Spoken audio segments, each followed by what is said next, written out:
en el Evangelio según San Mateo, en el capítulo 3, el versículo 17, y pienso que ya se lo saben de memoria.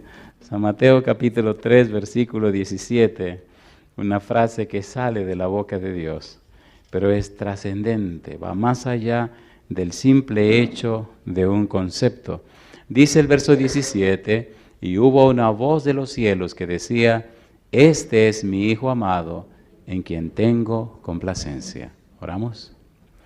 Querido Dios, gracias por estar con nosotros. Gracias por el día que nos dio y gracias por la oportunidad de reunirnos nuevamente. Gracias por los ángeles que nos acompañan. Gracias por su Espíritu presente. Permita, Dios, que el Santo Espíritu nos traiga palabra de vida para la vida eterna. Que no recibamos conceptos humanos, palabras de hombre, pero sí la palabra de Jehová, que vive y permanece para siempre. Señor, ilumine nuestra mente, habilítela para entender y comprender su palabra.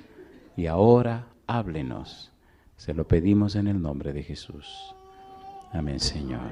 Amén. Durante la semana hemos mencionado la frase siervo de Dios. Y más aún hemos hablado acerca del Cordero de Dios.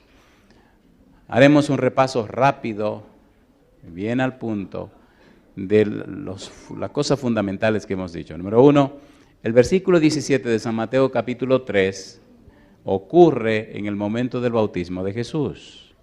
Dios repite la misma frase 2 veces, primero en el bautismo de Jesús, segundo en el monte de la transfiguración. Número 2, en la frase de Dios hay 2 perfiles del Señor Jesús. Número 1, presenta a Jesús como Hijo de Dios, presenta a Jesús como el Mesías.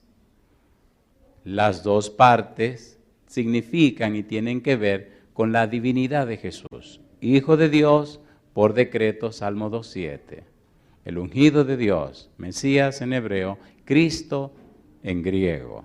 Jesús es el Cristo, Jesús es el Mesías, Jesús es Emmanuel, que significa Dios con nosotros.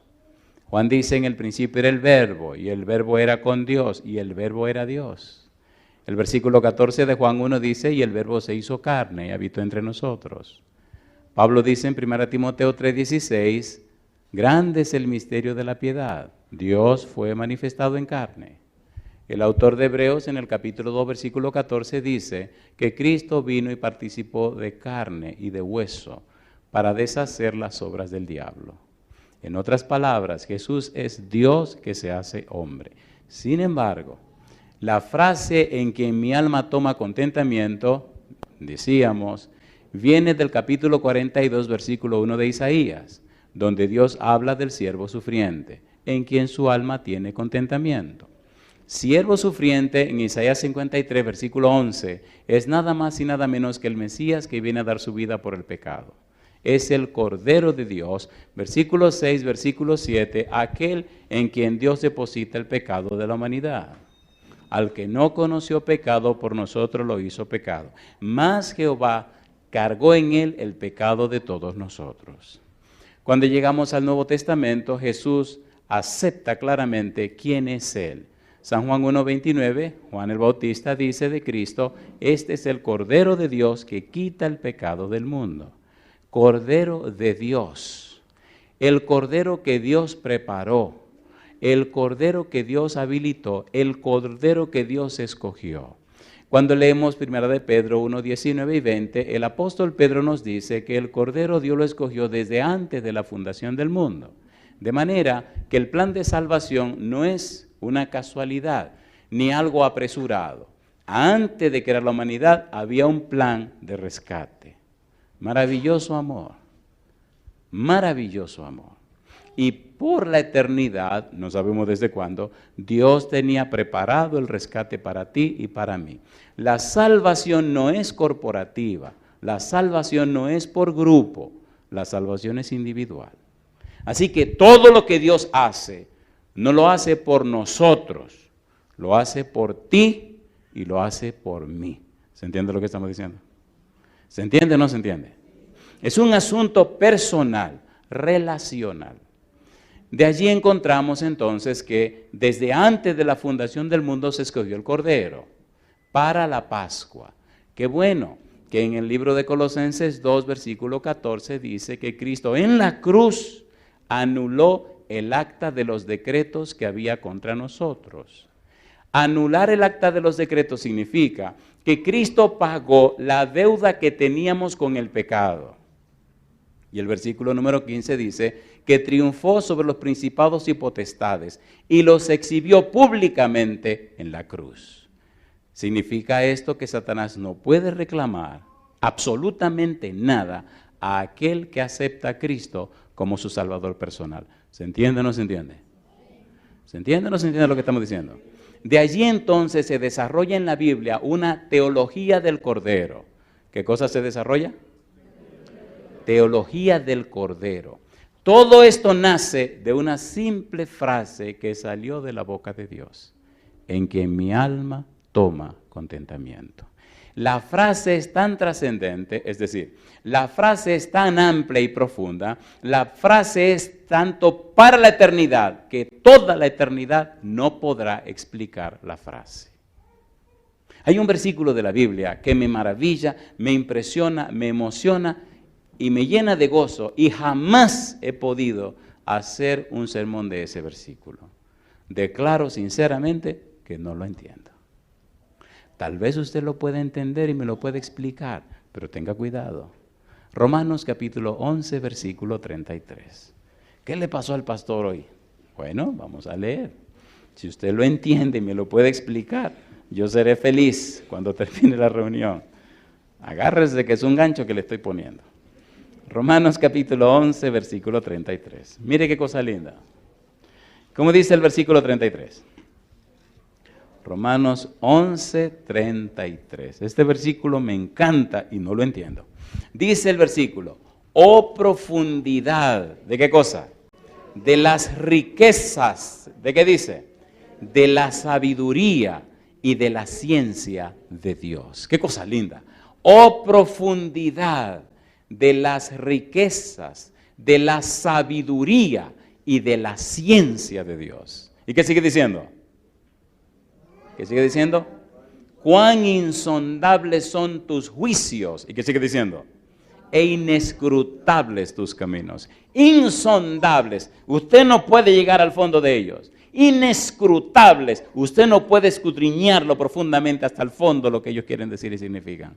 Por eso es tan importante entender esto de la teología del Cordero. ¿Cómo Dios hizo tanto por un ser tan malo y pecador como yo? ¿Cómo Dios arriesgó todo por una persona como tú? Eso es increíble. ¿Es increíble o no es increíble? Y ese es Dios. La peor tragedia de la humanidad es que no conoce a Dios. Lo peor que le ha pasado a la humanidad es no conocer a Dios. Y lo más triste y doloroso de los que se llaman cristianos es que sus vidas dicen, lamentablemente, que la mayoría no conoce a Dios. Qué pena. Porque cuando usted conoce a Génesis 15:6, vamos rapidito, vamos a leerlo mejor, rapidito. Génesis 15:6. Miren, vamos rápido, que el tiempo se va aquí muy a prisa. Génesis 15:6. Yo pensé que más al norte era diferente que más al sur, pero al sur y al norte es la misma cuestión. El tiempo se va rápido. Génesis 15:6. Mire qué cosa linda. ¿Cómo dice el versículo 6? Y creyó a Jehová, ¿y qué dice? Y le fue contado por justicia. Y creyó a Jehová. ¿Abraham creyó en Jehová o creyó a Jehová?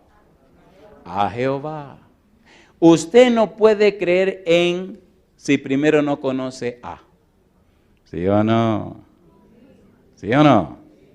Para creer en, tengo que conocer a.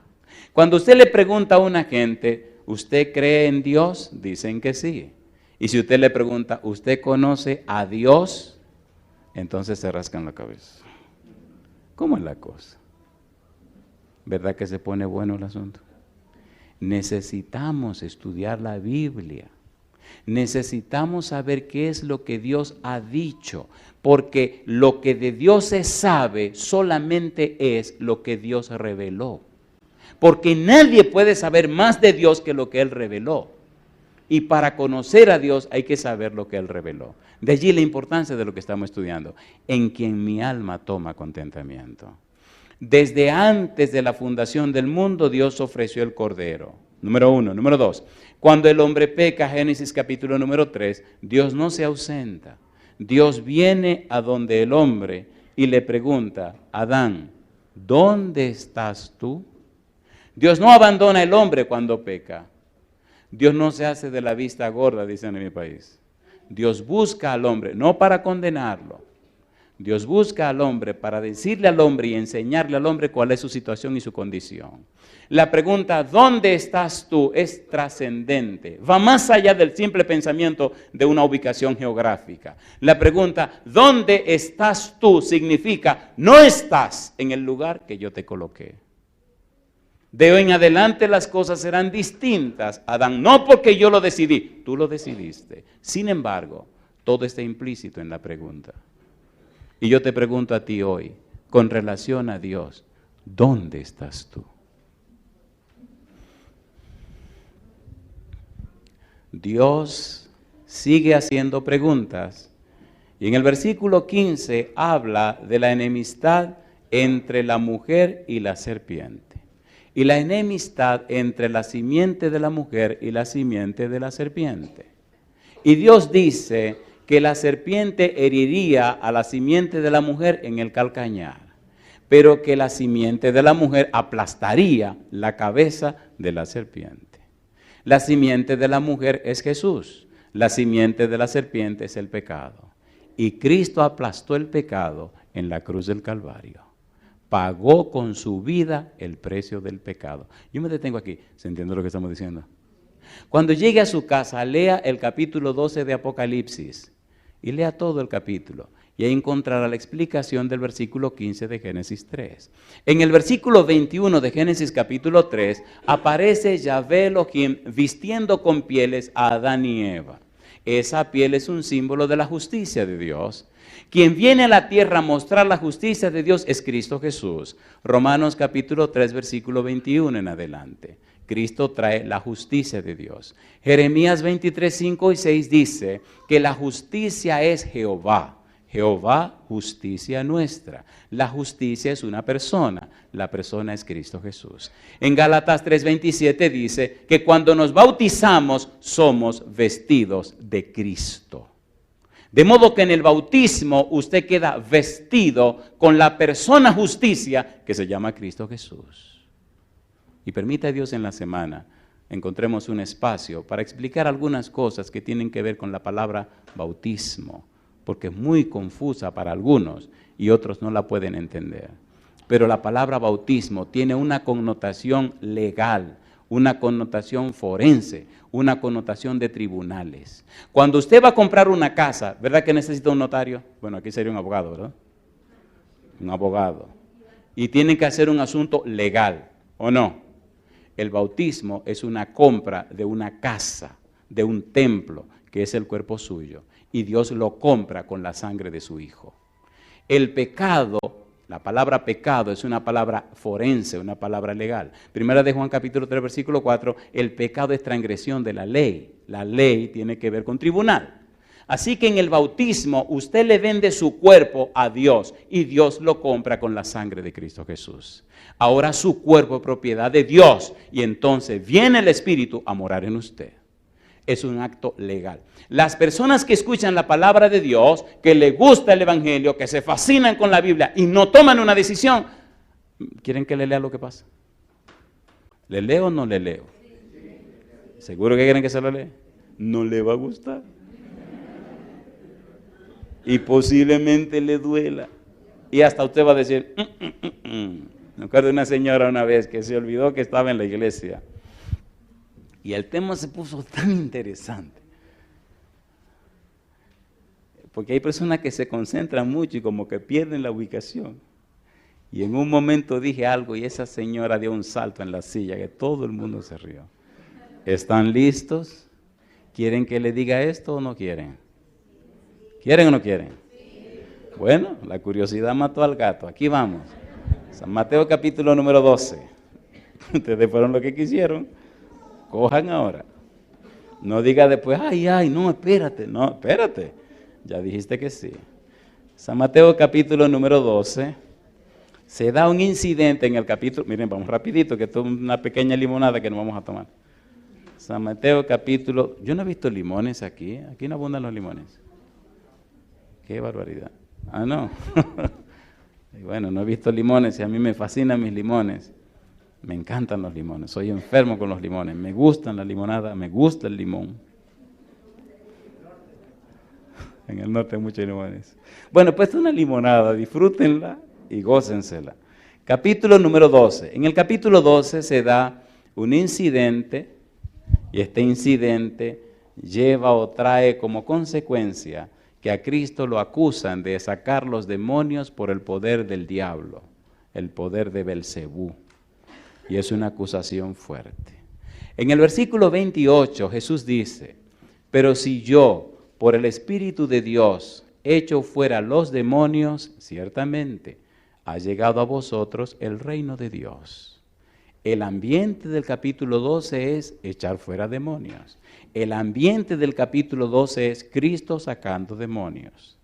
Ahora dice Jesús, y aquí viene para que no sea curioso, versículo número 43. Cuando el espíritu inmundo sale del hombre, anda por lugares secos buscando reposo y no lo halla. Ay, mamacita. ¿De dónde salió el espíritu inmundo? Del hombre. ¿Dónde estaba viviendo? En el hombre. Recuerde que usted se puso de curioso, ahora agárrese. ¿Por qué voy a decir todo eso? ¿Por qué el espíritu inmundo puede vivir en el hombre? Ponga un dedito ahí y vamos a 1 Corintios capítulo 3. Vamos rapidito. ¿Cómo que puede alguien vivir dentro del hombre? 1 Corintios capítulo número 3. Mire lo que dice el apóstol Pablo acerca del cuerpo humano, acerca del ser humano. ¿Qué cosa es el ser humano? ¿Quién es el ser humano? La Biblia dice que el ser humano es una casa. ¿Pero qué tipo de casa? Versículo número 16. 1 Corintios 3:16 dice, ¿no sabéis que sois qué cosa? Templo de Dios y que el Espíritu de Dios, ¿qué hace? Mora en vosotros. ¿Qué cosa somos nosotros? Un templo.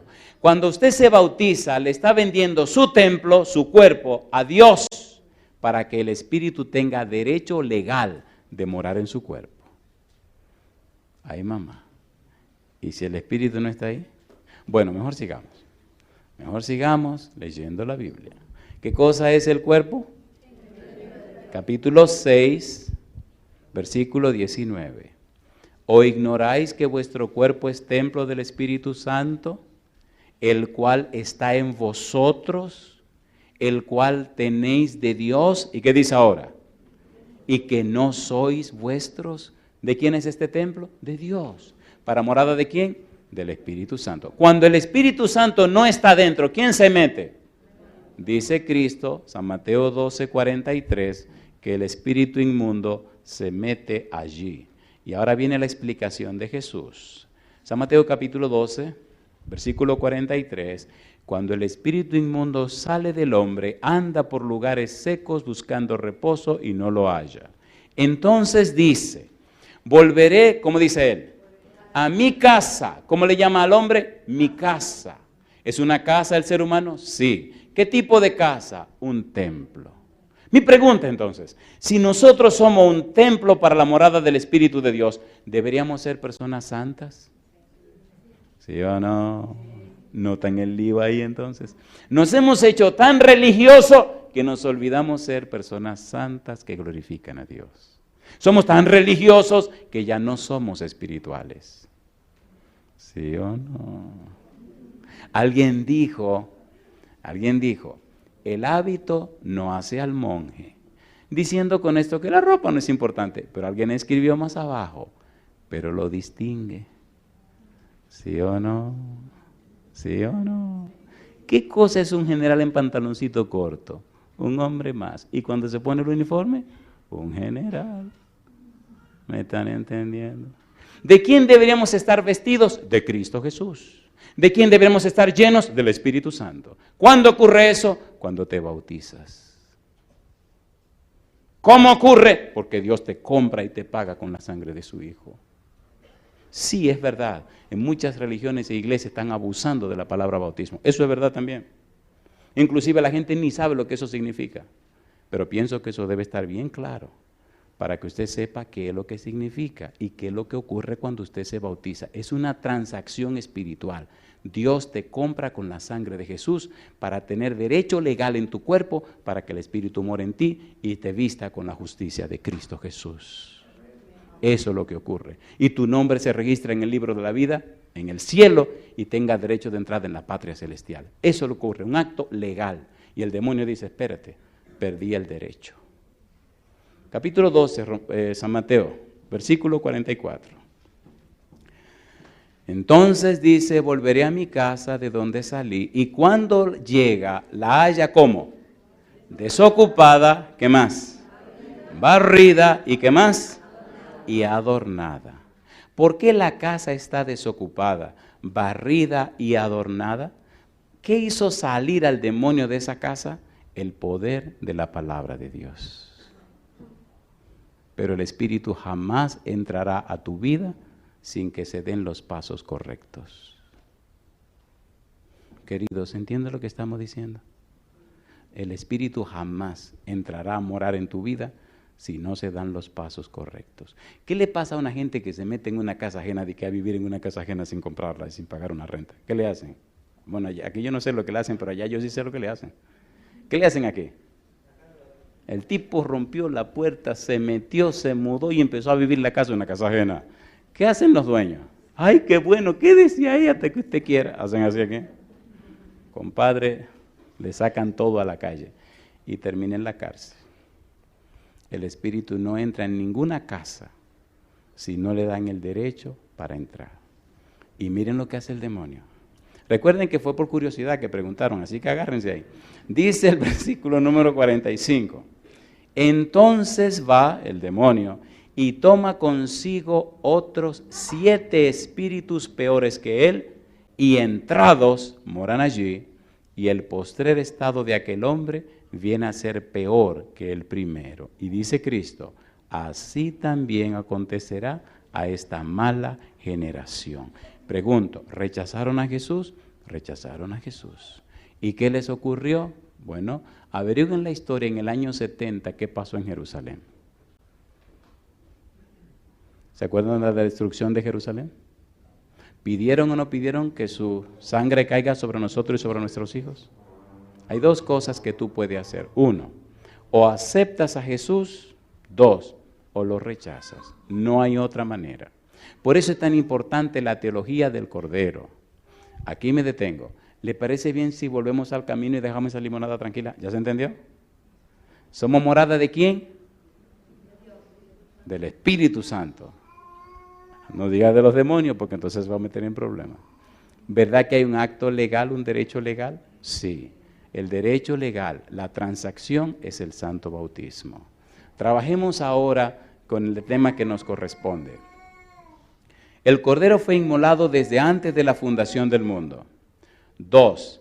El Cordero es representado en el capítulo 3 de Génesis, versículo 15, y en el versículo 21 de Génesis, donde Dios viene y viste a Adán y Eva con pieles de cordero. Con pieles, dice la Biblia. Esa vestimenta representa la justicia de Jesús. Y ahora vamos al tema de hoy. ¿Están listos? Hay toda una teología del Cordero y la vamos a ver. Porque si usted la entiende, si la comprende, descubrirá hasta dónde llegó Dios para la salvación suya. Hasta dónde llegó Dios para alcanzarte a ti. Y cuando ya uno sabe, no puede alegar en el tribunal que no sabe. Cuando usted va a un tribunal a declarar, ¿qué le ponen en la mano? La Biblia. Le piden que levante la mano y ¿qué le predicen? ¿Jura usted decir la verdad? ¿Qué más? Solo la verdad. ¿Y qué más? Nada más que la verdad. Y es lo que le estoy presentando. Usted tendrá que hacer una decisión. Yo me voy el domingo y quiero llegar a mi casa el martes. ¿Cuándo volveré por aquí? Dios sabe. El pastor dice que ahí viene el invierno. Yo lo felicito, disfruten su frío y caliéntense bien. Y pastor, vamos a ver si vienen a patinar. Bueno, vamos a trabajar ahora en Génesis capítulo 22. ¿Están listos? Vamos a la tercera parte de esta teología del Cordero. Génesis 22 presenta la historia de Abraham y de Isaac. Vamos rapidito porque hay mucho que decir y muchas cosas hermosas que repasar. Génesis capítulo 22, sabemos que Dios le dice a Abraham, toma a tu hijo Isaac, tu único a quien amas, y llévalo para que lo sacrifique en el monte que yo te diré. Y entonces Isaac le hace la pregunta en el versículo 7, entonces habló Isaac a Abraham su padre y le dijo, Padre mío, y él respondió, heme aquí, mi hijo. Y él dijo, he aquí el fuego y la leña, mas ¿dónde está el cordero para el holocausto? Y respondió Abraham, Dios se proveerá de cordero para el holocausto, hijo mío. E iban juntos. Una pregunta para usted. ¿Llegó Abraham al momento de cortarle el cuello a su hijo? ¿Sí o no? Sí. ¿El ángel detuvo su mano? Sí. ¿Proveyó Dios un cordero que Abraham sacrificó en aquel lugar? Sí, Señor. Ahora, ponga cuidado a lo que dice Jesús.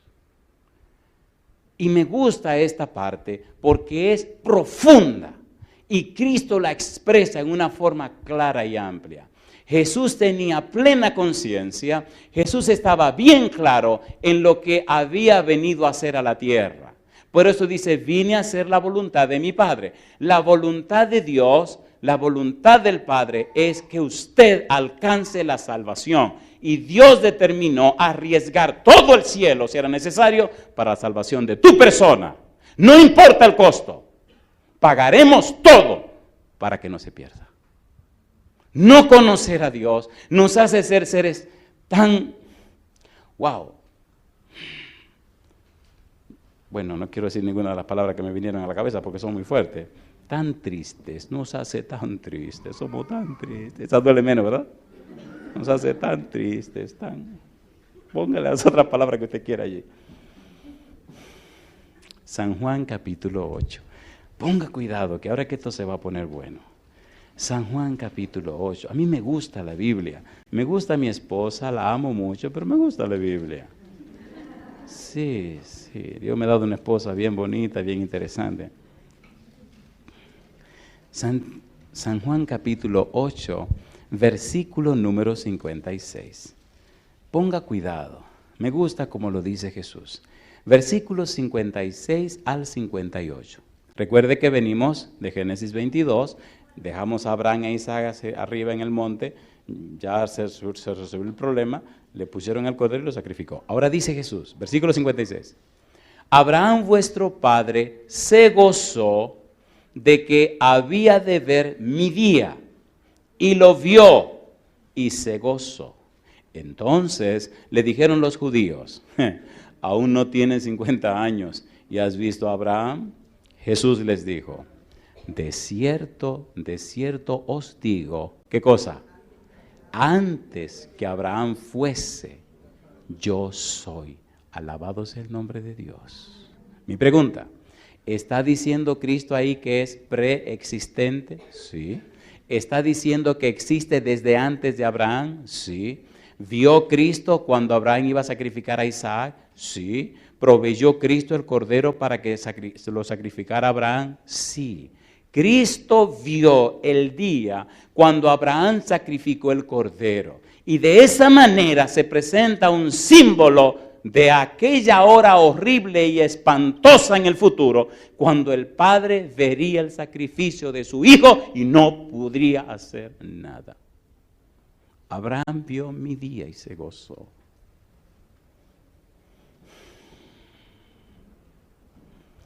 La clave la veo no solamente en la frase, vio mi día y se gozó. La clave la veo en la frase, antes que Abraham fuese, yo soy. Y ahí nos detendremos. Oiga, mire, déjame decírtelo así. Ponte a pensar, querido, ponte a pensar, querida. Cristo ahora toma para él un atributo divino. yo soy. Y hace y describe en una forma tan linda en la Biblia quién es Él. Antes que Abraham fuese, ¿qué cosa? Yo soy. Vamos rapidito a leer una serie de pasajes preciosos que nos van a motivar a leer más la santa palabra de Dios. San Juan capítulo 4, versículo 25 y 26. Vamos rapidito. San Juan capítulo 4, versículo 25 y 26. ¿Qué dice Cristo acerca de su persona? Ese cordero que Abraham vio, el símbolo de Abraham y tuvo realidad en Cristo Jesús. San Juan capítulo 4, versículo 25. Le dijo la mujer, ¿qué cosa? Sé que ha de venir el Mesías, llamado el Cristo. Cuando Él venga, nos declarará todas las cosas. Jesús le dijo, ¿qué cosa? Yo soy el que habla contigo. Mi pregunta, ¿el Mesías es Dios con nosotros, sí o no? Y ahora Cristo se identifica como el ¿qué? El yo soy. Número 1. Número 2. Mire lo que sigue diciendo el apóstol Juan. San Juan capítulo número 6, versículo 35. Vamos rapidito. San Juan 6, 35. La Biblia es tan hermosa. Dice Juan 6, 35. ¿Cómo dice el verso 35? Jesús les dijo, yo soy el pan de vida. El que a mí viene nunca tendrá hambre, y el que en mí cree no tendrá sed. ¿Cómo dice? Jamás. Versículo 48. Yo soy el pan de vida. ¿Está diciendo Cristo que Él es, sí o no? Capítulo 8, versículo 12. San Juan capítulo 8, versículo 12. Dice el verso 12, otra vez Jesús les habló diciendo, yo soy la luz del mundo. El que me sigue no andará en tinieblas, sino que tendrá la luz de la vida. Versículo 24, por eso os dije que moriréis en vuestros pecados, porque si no creéis que yo soy, en vuestros pecados moriréis. Mi pregunta, ¿está siendo categórico Jesús? Sí, Señor. Así que aquel símbolo, aquel cordero que Abraham sacrificó, era un símbolo del verdadero cordero que ahora estaba en el mundo. Antes que Abraham fuese, yo soy. Abraham vio mi día y se gozó. Cristo está diciendo, yo soy Dios hecho carne, pero vengo a morir como el siervo sufriente. Y la Biblia presenta la teología del cordero para que nadie tenga la duda, ni deje, ni diga que no entiende hasta dónde llegó Dios para salvar a cada ser humano. No hay razón para que la gente se pierda. Pienso que la razón por la que la gente se pierde es porque no saben. Y alguien tiene que explicarle. ¿Es así o no es así?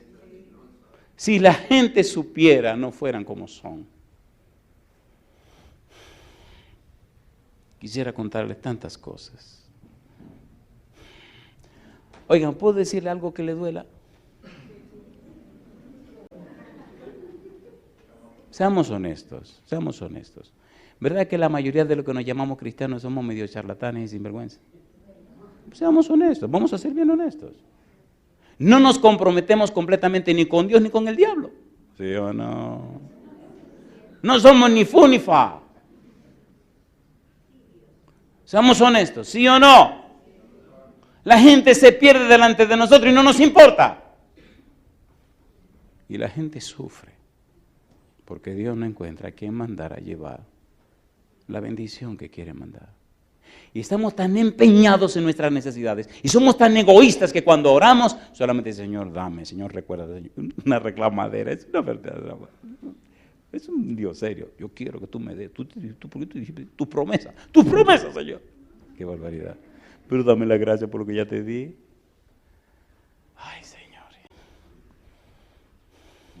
Qué vergüenza. Y somos cristianos. Capítulo número 10, versículo 7. La Biblia es linda y maravillosa. Explica lo que uno necesita saber. Versículo 7. Volvió pues Jesús a decirles, de cierto os digo, ¿qué cosa? Yo soy la puerta de las ovejas. Versículo 9. Yo soy la puerta. El que por mí entrare será salvo. Y entrará y saldrá y hallará, ¿qué cosa?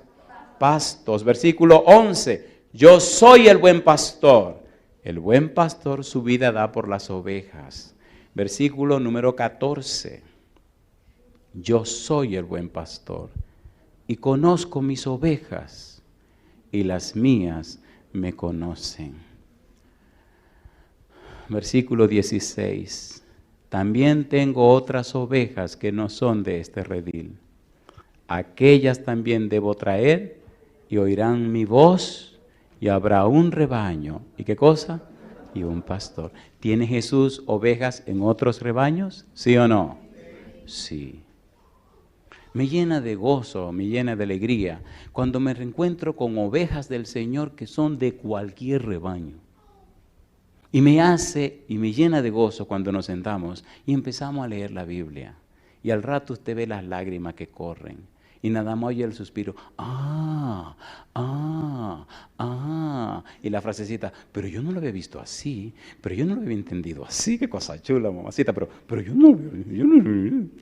Hace muchos años atrás yo venía de Nueva York, iba para Washington, para Virginia en realidad, a visitar a mi hermana. Y me encontré una gringuita que no hablaba ni pío de español. Y ya se encontró un negrito que no hablaba ni pío de inglés. Así que ni pío ni pao. Digo, ¿cómo le predico a esta muchacha? Y le digo, ¿tú tienes tu Biblia ahí? Sí, saca la Biblia. Digo, esta se fastidió. Porque yo le voy a enseñar los versículos en español y ella lo va a leer en inglés. Teníamos bastante tiempo para hablar. Compadre, cuando íbamos hablando ya como por 3 horas más o menos, la chiquita empieza, digo, ¿y ahora qué te pasó? Y me dice un récord de cosas que yo ni entendía. Así que para que yo entendiera, buscaba un versículo de la Biblia para que yo lo leyera, y ahí entonces me decía, ella me lo buscaba en inglés, yo leía mi Biblia en español. Oye, fue una conversación de 5 horas fantástica, pero entendió el plan de salvación, entendió el amor de Dios, entendió el sacrificio de Jesús, entendió el mensaje divino. ¿Se entiende o no se entiende? La gente sabe quién tú eres, la gente no es tonta. La gente sabe si el Espíritu de Dios está en tu vida o no está. La gente sabe si eres un falso, un mentiroso, un engañador. La gente sabe quién tú eres. Déjate de tontería. ¿Sí o no? Y el diablo también quiere hacer sus tonterías. Después le cuento porque el tiempo se me está acabando. Sí, porque el diablo anda suelto también. El diablo quiere hacer su diablura. Capítulo 11, versículo 25-26. Recuerden que estamos con el yo soy. Versículo 25 le dijo Jesús, yo soy la resurrección y la vida. El que cree en mí, aunque esté muerto, vivirá. Y todo aquel que vive y cree en mí, ¿qué cosa? No morirá eternamente. ¿Crees esto? Y siguen los yo soy. Capítulo 14, versículo 6. ¿Qué dijo Jesús? Yo soy el camino y la verdad. ¿Y qué más? Y la vida. Nadie viene al Padre, sino ¿por quién? Por mí. Capítulo 15, versículo 1. Yo soy la vid verdadera. Y mi Padre es, ¿qué cosa? El labrador. Versículo 5. Yo soy la vid, vosotros los pámpanos. El que permanece en mí y yo en él, este lleva mucho fruto, porque separados de mí nada podéis hacer. Yo te pregunto, ¿esto tiene sentido o no tiene sentido? A ver, ¿tiene sentido o no tiene sentido? ¿Es Cristo el gran yo soy? Él dice que sí. La Biblia dice que sí. Y yo creo que sí. ¿Lo crees tú? Recuerde que todo partió con la frase, antes que Abraham fuese, yo soy. Abraham vio mi día y se gozó. Y ahora Cristo explica la teología de lo que está presentando. Sin embargo, ahora empieza lo bueno. Éxodo capítulo 3, versículo 13 al 15. Y aquí vamos a usar los minutos que nos quedan, porque aquí sí nos va a doler. ¿Han visto cuando usted se da una herida? Una herida no. Cuando usted se quema y le ponen algún vendaje para evitar problemas, cuando le van a quitar el vendaje, lo sabroso que es cuando le están quitando el vendaje, que le hagan los cabellitos, ¿se han dado cuenta? No al pasito duele más, arranca eso rápido. Así que vamos a quitarle los cabellitos a ustedes ahora. En el capítulo número 3 del libro de Éxodo, Dios viene para hablar con Moisés. Dios viene a decirle que va a rescatar a su pueblo de la esclavitud de Egipto. Dios viene personalmente, no envió ningún ángel, aunque la palabra ángel de Jehová es un título que representa o se usa para representar al Señor Jesús. Ahora viene Dios a hablar. Me gusta porque aparece en la Biblia del principio por primera vez la palabra o la frase yo soy. Jesús dijo en el Nuevo Testamento que Él es, yo soy. Ahora, mire qué cosa rica, qué cosa hermosa, qué maravilla que el mismo Dios viene a hablar con Moisés, a decirle, mira Moisés, yo he visto, yo he oído el clamor de mi pueblo y vine para libertarlo. Por favor, ponga cuidado a estos verbos. Dios te ha visto, Dios te ha conocido, Dios sabe lo que está pasando contigo, Dios conoce tu realidad. Por eso envió a Cristo Jesús. Mira qué cosa linda. Capítulo 3. Vamos a leer rapidito el versículo número 7. Dijo luego Jehová: bien he visto la aflicción de mi pueblo que está en Egipto, y he oído su clamor a causa de sus exactores, pues he conocido sus angustias. El mismo Dios viene a hablar con Moisés. Después del diálogo, de la discusión, Moisés dice, no, que mira que mándate a otro, que mira que a mí se me olvidó el idioma, que mira que... Todas las excusas del mundo, papá Dios como que me dio el calentar, no sabe. Óyeme bien. Y le puso la cosa clara. Entonces Moisés se atrevió a hacer una pregunta. Y esta es una pregunta interesante. Y la respuesta de Dios es más interesante. Por eso se hace imprescindible que los que se llaman cristianos conozcan a Dios. Porque cuando usted conoce a Dios, entonces su vida, su persona, su presencia inspira y motiva a la gente a buscar a Dios. ¿Es así o no es así? Y mire la pregunta de Moisés, versículo 13. Dice el verso 13. Dijo Moisés a Dios: he aquí que llego yo a los hijos de Israel y les digo: el Dios de vuestros padres me ha enviado a vosotros. Si ellos me preguntaren, ¿cuál es su nombre? ¿Qué le responderé? Y respondió Dios a Moisés, ¿qué le dijo? Yo soy el que soy. Y dijo, así dirás a los hijos de Israel. ¿Qué cosa? Yo soy, me envió a vosotros. Mi pregunta, ¿tiene esto algo que ver con Jesús? Sí, Señor. ¿A qué vino ese personaje a hablar con Moisés? A liberar al pueblo de la esclavitud de Egipto. ¿A qué vino Cristo a la tierra? A liberarte a ti de la esclavitud del pecado. ¿Tiene sentido o no tiene sentido? ¿Tiene sentido o no tiene sentido? Mi pregunta, ¿tú quieres que te liberen de la esclavitud del pecado? Pastor, este es nuestro hijo. Ya no sabemos qué hacer con él. Hemos gastado una fortuna en este muchacho y no sirve para nada. Eso es duro decirlo a un hijo delante de un pastor. Y el chiquito con la cabeza para abajo. No era tan chiquito, era un jovencito.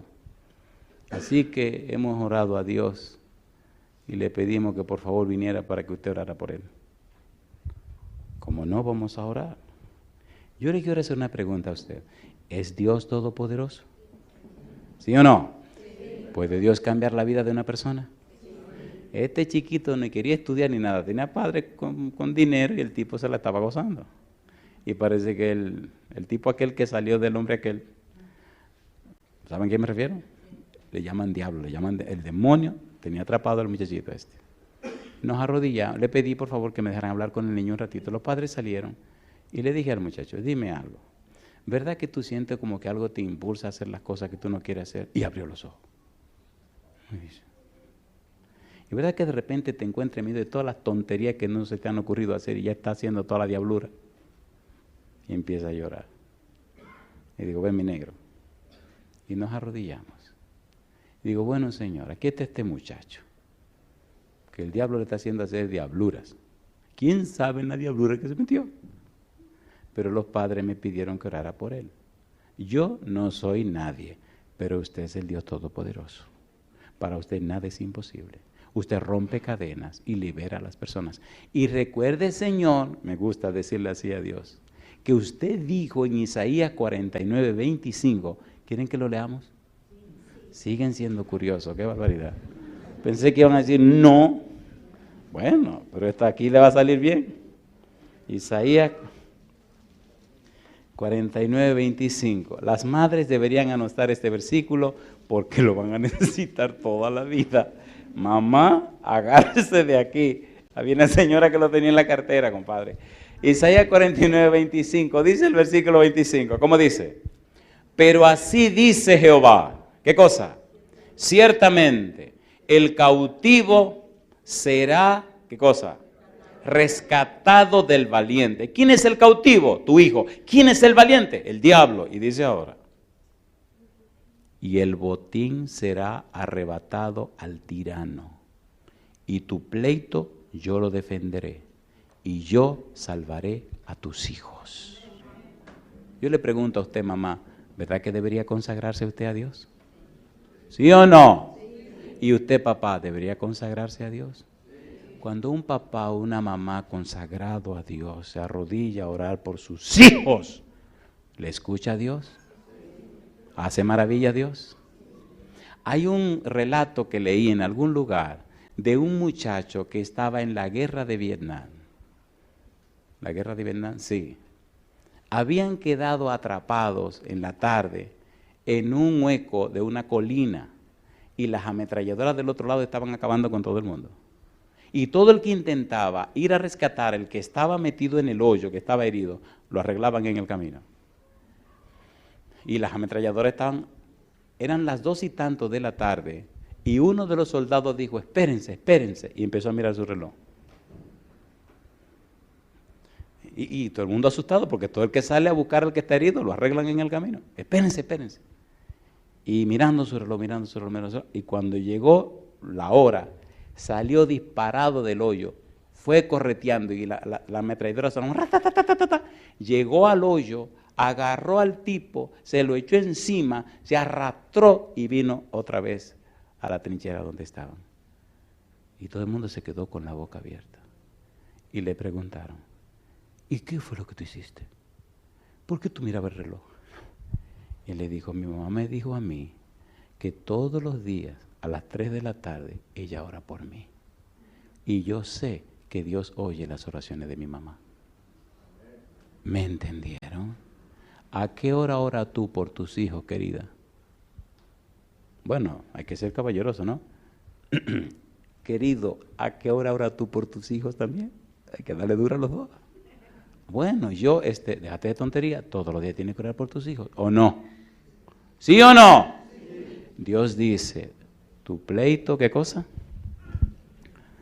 Así dice Jehová, ciertamente el cautivo será rescatado del valiente y el botín será arrebatado al tirano y tu pleito yo lo defenderé y yo salvaré a quienes dice, salvaré a tus hijos. Yo le hago una pregunta, y lamentablemente el tiempo se nos fue. Yo le hago una pregunta, yo le pregunto a usted, ¿quiere Dios salvar a tus hijos, sí o no? Me arrodillé con el muchacho en esa iglesia en Puerto Rico.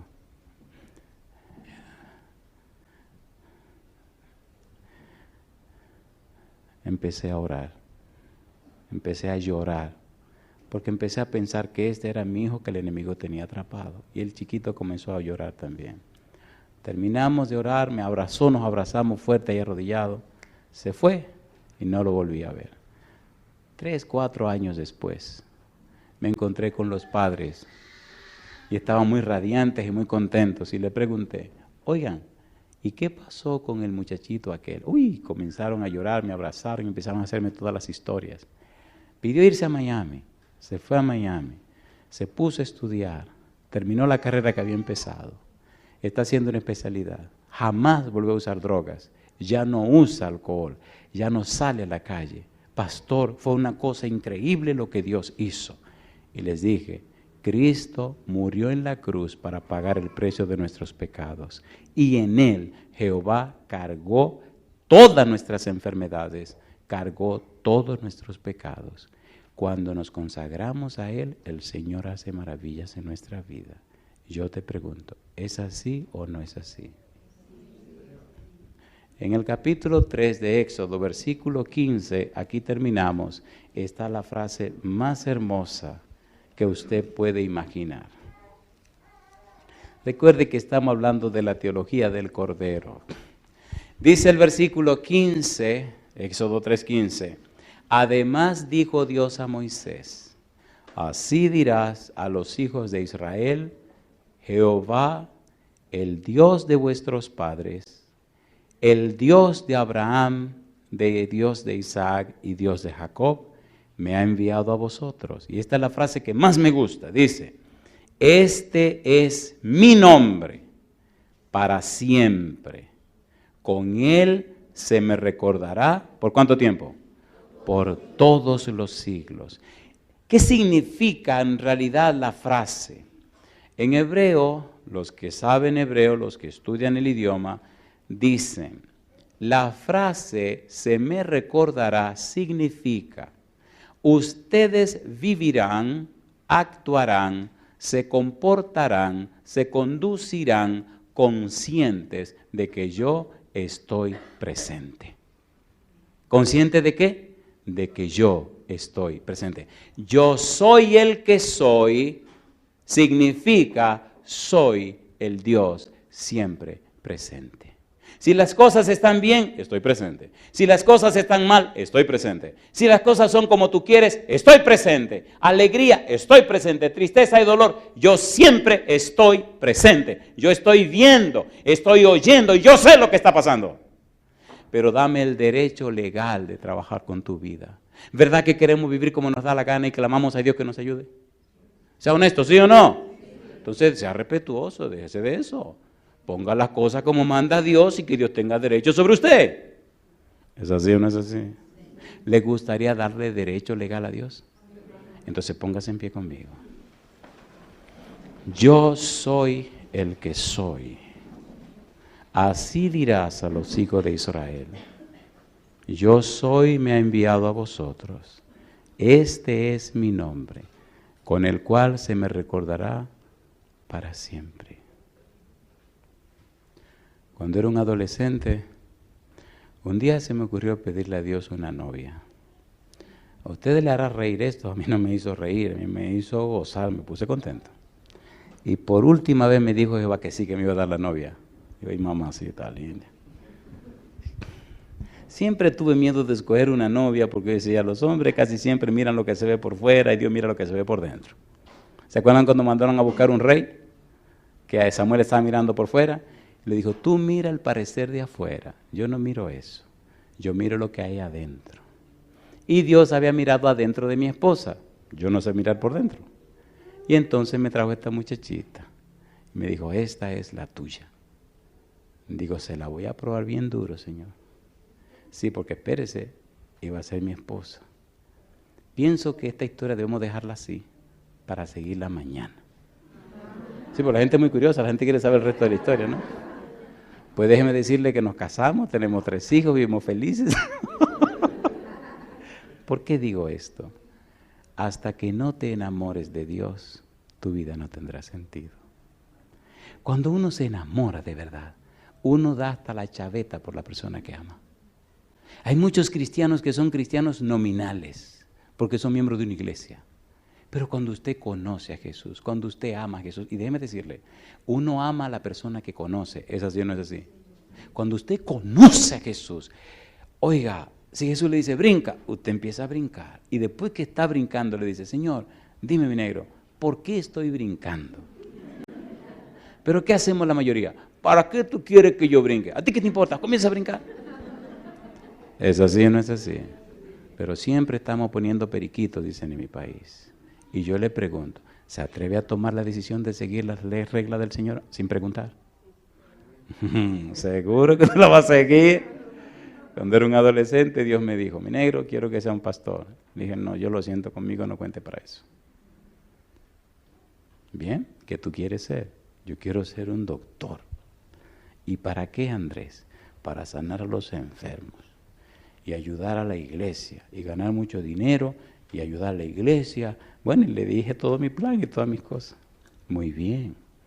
Pero ¿sabía que los pacientes envejecen y se mueren? Bueno, claro, pues, ni modo. ¿Y se pierden? ¿Cómo? Sí, mi hijo. Si tú me ayudas a mí, aunque se mueran, no mueren para siempre. Y yo soy Dios, tengo poder para sanarlos. Así que yo puedo sanar a los enfermos también. Pero eso es lo que yo quiero, que se salven. Pues ven, necesito que seas un pastor. Y entonces le dije, ok, Y aquí me tienen. ¿Te gustaría hacer lo que Dios quiere que tú seas? Sin preguntar. ¿Cuánto quieren ser lo que Dios quiere que sean? Levanten la mano derecha. Ay, mamá. Déjame cambiar la pregunta. Esa como que estaba muy fácil. ¿Le gustaría hoy permitirle al Espíritu Santo que tome el timón y la dirección de su vida? Y que lo cambie. ¿Cuánto quieren hacer eso? Esas como fueron muy fáciles. ¿Te gustaría hoy llamar a las personas que ofendiste o las personas que te ofendieron para decirle que te perdonen por las cosas que pasaron y empezar a ser un hijo o una hija de Dios? ¿Te atreves a tomar esa decisión? Querido Padre Celestial, no pensé que esta gente sería tan valiente de tomar decisiones tan fuertes. Le ruego, Señor querido, que su Santo Espíritu descienda sobre ellos. Fortalezca con poder su hombre interior. Que habite Cristo por la fe en sus corazones. Que sean capaces de comprender su amor. Que puedan conocerle a usted, Señor, y sean llenos de toda la plenitud de Dios. Que se mantengan firmes en su palabra y sus principios, y que muy pronto Dios eterno, el Santo Espíritu, pueda hacer morada permanente en ellos. Que legalmente puedan ser llamados hijos e hijas suyos, Señor, y tener sus nombres en el libro de la vida. Dele luz del cielo, Padre, para entender lo importante que es vestirse de Cristo Jesús. Gracias, Señor, por cada uno de ellos y ellas. Y gracias por aquellos y aquellas que nos siguen en cualquier lugar del mundo, que también han levantado sus manos. En sus manos nos entregamos, Padre amado. Damos gracias a las bendiciones que recibimos. Lo hacemos en el nombre de Jesús. Amén, Señor.